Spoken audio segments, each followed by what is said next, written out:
उल्लासनगर में निर्माण को लेकर विवाद गरमाया, भाजपा नेता पर धमकी देने का आरोप।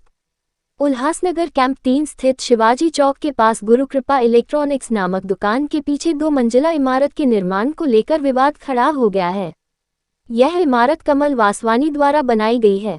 दुकान के मालिक रोहित वासवानी ने गंभीर आरोप लगाते हुए कहा है कि इस निर्माण कार्य के लिए पालिका में पेश की गई संपत्ति की मालकी से जुड़ी सनद फर्जी है। उन्होंने निर्माण को अवैध बताते हुए उसे तोड़ने की मांग की है और लगातार शिकायतें कर रहे हैं। इस मामले में अब भाजपा के व्यापारी नेता नरेश थारवानी का नाम भी सामने आया है। बताया जा रहा है कि नरेश थारवानी कमल वासवानी के साझेदार हैं। रोहित वासवानी और उनके भाई राहुल वासवानी का आरोप है कि नरेश ने उन्हें जान से मारने की धमकी दी है। इस धमकी के संबंध में मध्यवर्ती पुलिस स्टेशन में नरेश थारवानी के खिलाफ अदाखल पात्र एनसी मामला दर्ज किया गया है। जब इस बारे में नरेश थारवानी से पूछा गया तो उन्होंने जल्द ही इस पर स्पष्टीकरण देने की बात कही है। ये जो अंदर प्रोजेक्ट दिख रहा है आपको, इसके सब आरटीआई में पेपर्स निकाले थे मैंने। उसके बाद में यूएमसी एंड प्रॉपर्टी कार्ड वगैरह सब मैंने कंप्लेंट्स दिया था और मंत्रालय में भी कंप्लेंट दिया था एकनाथ शिंदे साहब को। तो एकनाथ शिंदे साहब ने सब पेपर्स देख के स्थगिति दिया था और चौकसी के लिए बोला गया था नीचे। तो चौकसी में वो क्लियर कट आ गया था कि ये सन्नत, ऐसी कोई सन्नत एसडीओ से दी नहीं गई है। ये देखिए, जिसपे ये पूरा लैंड सामने आप देख रहे हो, पूरा प्रोजेक्ट बना हुआ है जिस सन्नत पे, वो सन्नत कभी एसडीओ ने दी नहीं गई है।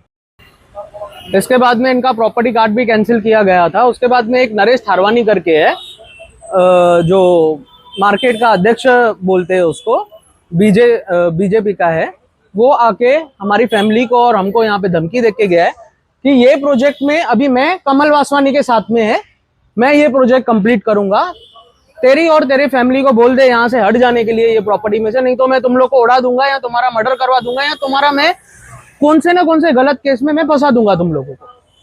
तो मैंने उसी दिन ऑन द स्पॉट 100 नंबर पे कॉल भी किया था कि नरेश थारवानी करके आके मेरे को, मैंने जो गवर्नमेंट लैंड बचाया है मैंने गवर्नमेंट को दिखाया है कि ये पूरा झूठा है। जो प्रोजेक्ट बन रहा है, जो उसकी सन्नत है, ऐसी कोई सन्नत इशू ही नहीं की गई है एसडीओ से।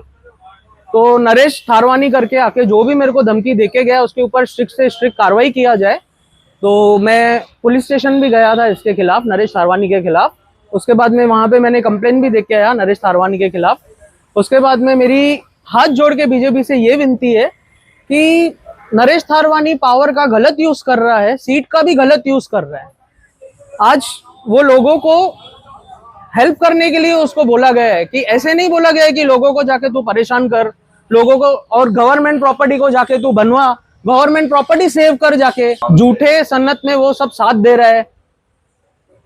मैं बीजेपी से यही रिक्वेस्ट करना चाहूंगा कि नरेश थारवानी के खिलाफ भी स्ट्रिक्ट से स्ट्रिक्ट एक्शन लिया जाए और कार्रवाई भी की जाए उसके ऊपर। आमदार कुमार हिलानी साहब और अध्यक्ष राजेश वधारिया साहब को ये विनती है कि ये नरेश थारवानी है वो इधर आके इलीगल प्रोजेक्ट में अपना हक जमा रहा है और इधर आके परेशान कर रहा है। और प्लस मेरी कुमार साहब से यही विनती है, अगर आप उनको अध्यक्ष बनाएंगे व्यापारी मंडल का तो ये व्यापारी को ही तंग करेगा और हम लोग परेशान हो जाएंगे। इसलिए हाथ जोड़ के विनती है, कोई पद नहीं दो और कोई इसको पावर नहीं दो, नहीं तो ये गलत काम करेगा, हमारे व्यापारी को ही तंग करेगा। इधर इसका काम ही वो है, प्रॉपर्टी, इलीगल प्रॉपर्टी लेना। शहर की ताज़ा तरीन खबरों के लिए हमारे YouTube चैनल को सब्सक्राइब करें। अगर वीडियो अच्छी लगी हो तो लाइक और शेयर करें।